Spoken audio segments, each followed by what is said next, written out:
Hello and welcome back to the Wasteland, everybody. Welcome back to Fallout 3, where today we're going to be ranking all of the unarmed weapons in terms of design.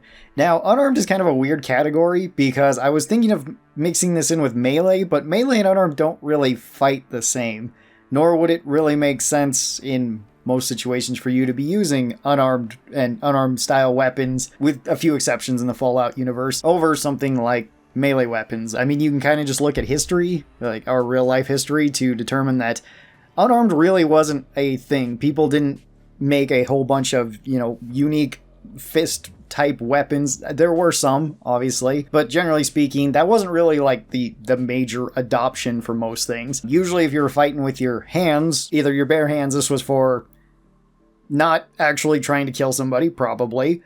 Not saying that doesn't happen, but that would be one reason. It's some sort of sport because it's less likely to kill somebody, so there's that. Or it was your very last option because you literally don't have anything else. I mean, any sort of melee weapon is generally going to be better than your bare hands in real life. Even something like a rock can do way more damage than your fists could ever hope to. And I kind of ran into that problem thinking that when I was going over the Fallout weapons.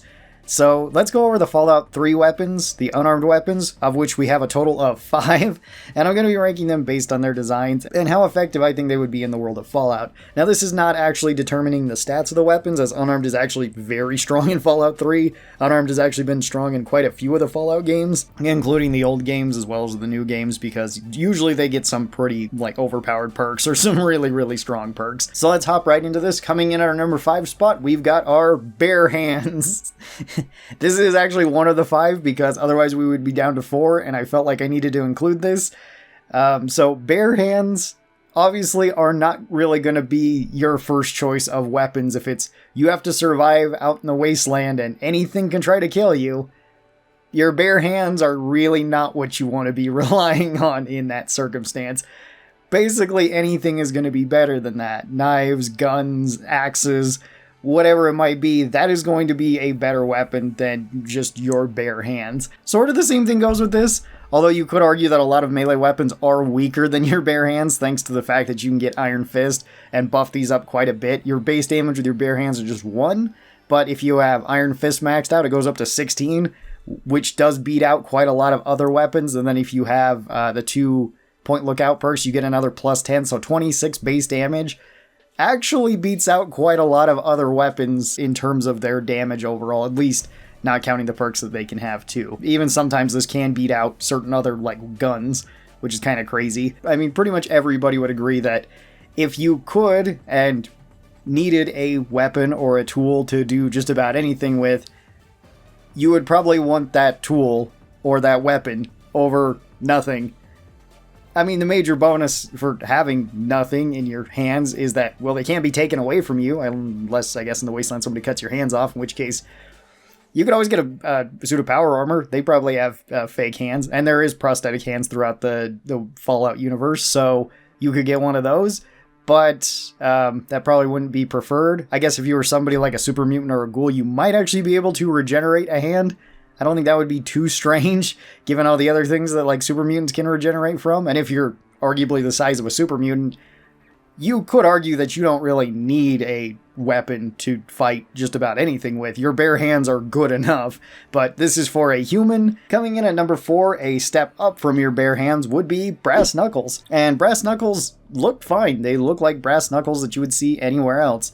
There's also the steel knuckles, which, I mean, knuckles and knuckle dusters have been used for a very long time, as well as they've been made out of basically everything. I know in certain countries, and I don't think any states in the US, I think you can have brass knuckles in any of the states of the US. I could be wrong about that. I know in certain other countries they make it so you can't make them out of certain metals or something like that, so they have to be plastic, but you could make them out of stone, and they would probably work just fine. Brass knuckles, again, probably wouldn't be my first choice of weapons to have in the Wasteland. They would be kind of nice just to toss in your pocket, though, if you need them for something. And, maybe if you're in one of the major cities, like you're in Vegas, or you're in, Rivet City, or you're in Diamond City, this would make a little bit more sense where you're around a lot of people. You don't want to be seen as somebody shady, or maybe you do want to be seen as somebody shady, but you don't want to actually try to kill somebody, because brass knuckles would make that a lot easier than your bare hands. I don't condone any of this. Even so, brass knuckles would still not be an optimal choice for defending yourself in the Wasteland, for actually fighting things. I don't think anybody would want to try to take on a giant mole rat that can probably chew your hands off, you know, with your pretty much your bare hands and some brass knuckles on. Like, I mean, they'd be better than nothing, but not by that much. Coming in at number 3 spot, we have the deathclaw gauntlet. Now, the deathclaw gauntlet is undeniably the strongest unarmed or melee weapon in Fallout 3. It is incredibly powerful. With the 5x crit modifier, it just shreds right through everything. It does just seem kind of strange in design, though, where it is a deathclaw's hand that you've sawed off, and then attached it to a medical brace, which kind of makes sense. You've put a leather belt and I think some glue on it to hold it all together. So it is secure. It's just that it does look kind of rough. And I imagine somebody that would be sporting something like this would want to make it as epic as possible. You know, the medical brace does function well, but I think like wrapping around that with leather or deathclaw hide or other animals' hides like Yaoguai fur or something, and then having like something more secure to it, would just make it look so much more intimidating for somebody that is in the Wasteland. So I do like this one a lot in terms of design and in terms of concept, but I just wish it was decked out a little bit more. And sadly, we don't really get to see like a Deathclaw gauntlet that's changed all that much, because in Fallout New Vegas, it's still basically the same as it is in Fallout 3, because I think the model's directly ported from it. As well as like in Fallout 4, I don't think that this one really gets that much of an update, as it's just basically like 2 Deathclaw fingers, more or less, and then that's just been kind of wrapped around your arm with the medical brace that you're kind of holding on to, and it still doesn't look as good as it could be. I think you can make some of these look really, really intimidating in the Fallout world. Coming in at our number 2 spot, we have Spike Knuckles. I think Spike Knuckles look probably the most practical to just toss into your pocket if you needed something to defend yourself with, and you didn't want to carry around something like a knife, because I think that would arguably be better in the Wasteland.